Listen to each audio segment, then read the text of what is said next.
We're gonna stand and fight. We can't just wait here and wait for sharks to rain down on us again. We just need to arm ourselves with something more powerful than...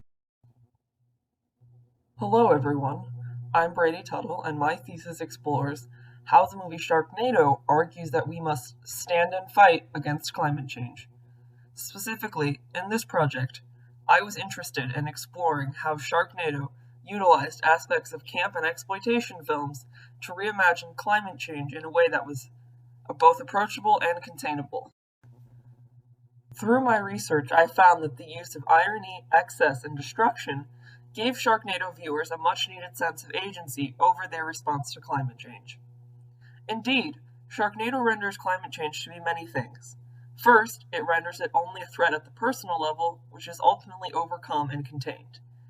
Additionally, Sharknado promises a return to the normalities of daily life by presenting the threats of climate change as laughable or ironic, which reduce their ability to be threatening to us. This clip, which is the extended version of the one I showed earlier, highlights the film's reconfiguration of climate change as both ironic and containable.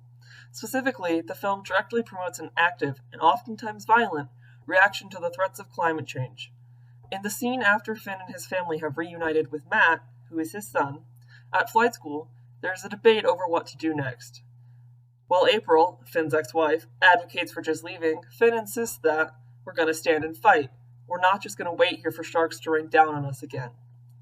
During this declaration, Finn is foregrounded in the shot with his back to the camera, whilst everyone else is facing him/the camera, thus only showing us their reactions. Indeed, while his ex April looks unbelieving, everyone else has a look of grim resolve that the only solution is in fact to fight against the sharks.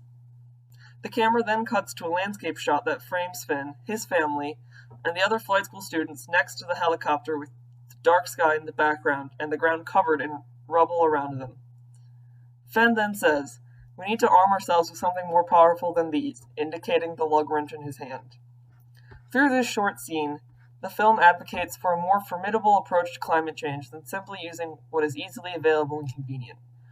Sharknado argues that viewers must essentially go big.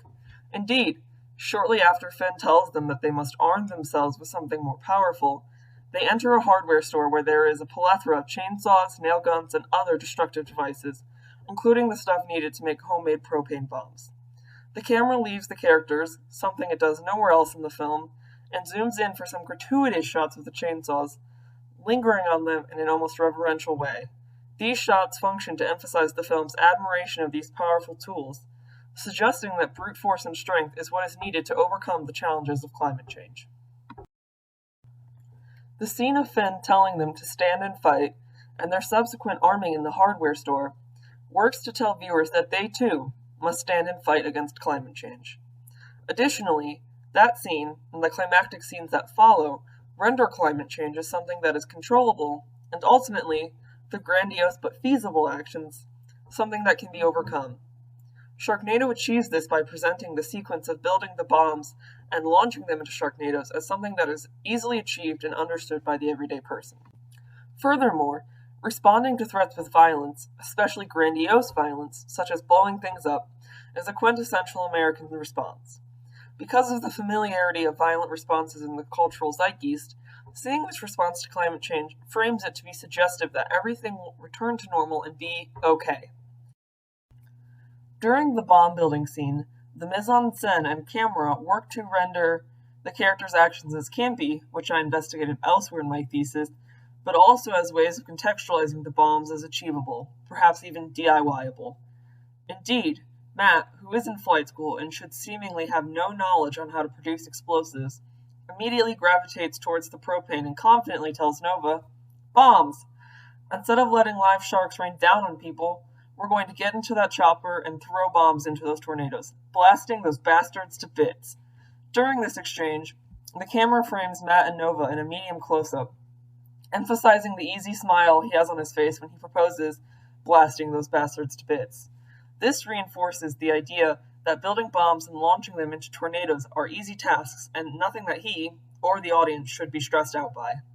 As the scene continues, we alternate between scenes of Baz building his mega bomb and Finn arguing with Claudia, which suggests that while family can be messy and complicated, Building a large bomb to launch into a Sharknado is a simple, painless task.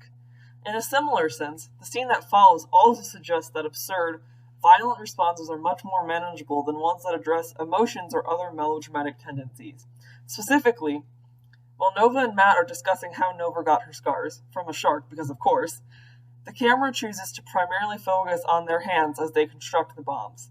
Even after it cuts to a medium close-up of both Matt and Nova, the workstation they are using remains between them and the camera, reminding us of the task at hand, in addition to further emphasizing that these responses are not only doable, but perhaps preferable to others.